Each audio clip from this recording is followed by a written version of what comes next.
BST থেকে আসছেন একটু মোবাইল কোর্টে, হ্যাঁ? আচ্ছা, আপনার এখানে তো যে অনেকগুলো প্রোডাক্ট দেখতে পারতেছি, হ্যাঁ? বিশেষ করে হলো আপনি কসমেটিক্সগুলো দেখতে পারতেছি। এই কসমেটিক্সের এগুলো কোথা থেকে আনেন? এটা অস্ট্রেলিয়া থেকে। কিভাবে আনেন? এটা ইম্পোর্ট করে। ইম্পোর্ট করে আনেন? কাগজগুলো দেখান আমাদেরকে। আমার উপরে আছে তো অনেক ফোন। আচ্ছা, আসতে বলেন। এই যে সামনে যে প্রোডাক্টগুলো দেখতে পাচ্ছেন, এই প্রোডাক্টগুলো লোকালি বিক্রয় বিতরণের ক্ষেত্রে কিছু আইনগত বাধ্যবাধকতা আছে। যদি আপনার প্রোডাকশন করেন সেক্ষেত্রে লাইসেন্স নেবেন, আর যদি বাইরে থেকে প্রোডাক্টগুলো ইম্পোর্ট করেন সেক্ষেত্রে বিএসটি থেকে আপনি ছাড়পত্র নেবেন।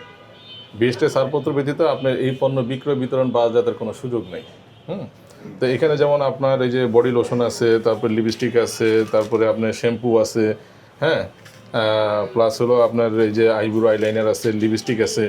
এই যে প্রোডাক্টগুলো সবগুলো তো বাইরের প্রোডাক্ট। বাইরের প্রোডাক্ট, তো বাইরের প্রোডাক্টগুলো যখন বাইরে থেকে কেউ ইম্পোর্ট করে, এটা আপনার অ্যাজ পার ইম্পোর্ট পলিসিতে অনুযায়ী আপনার বিএসটি থেকে কিন্তু ছাড়পত্র নিতে হবে। আর কেউ যদি ঠিক আছে ইম্পোর্ট পলিসিতে বা যদি বাইপাস করে নিয়ে আসে সেক্ষেত্রে আপনার ওয়্যার হাউস বা আপনার ইয়ে থেকে ছাড়পত্র নেবেন। তো আপনার এই ধরনের বিএসটি কোনো ছাড়পত্র আছে?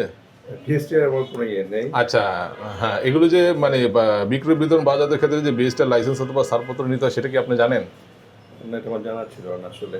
আর এটা আমরা খুব ছোট্ট পরিসরে করি। আমার ওই যে রেডি থাকে তো বাইরে অস্ট্রেলিয়াতে, ও মাঝে মধ্যে রেডি থাকে আর কি। আচ্ছা আচ্ছা আচ্ছা। ওনাদের মাধ্যমে আনেন।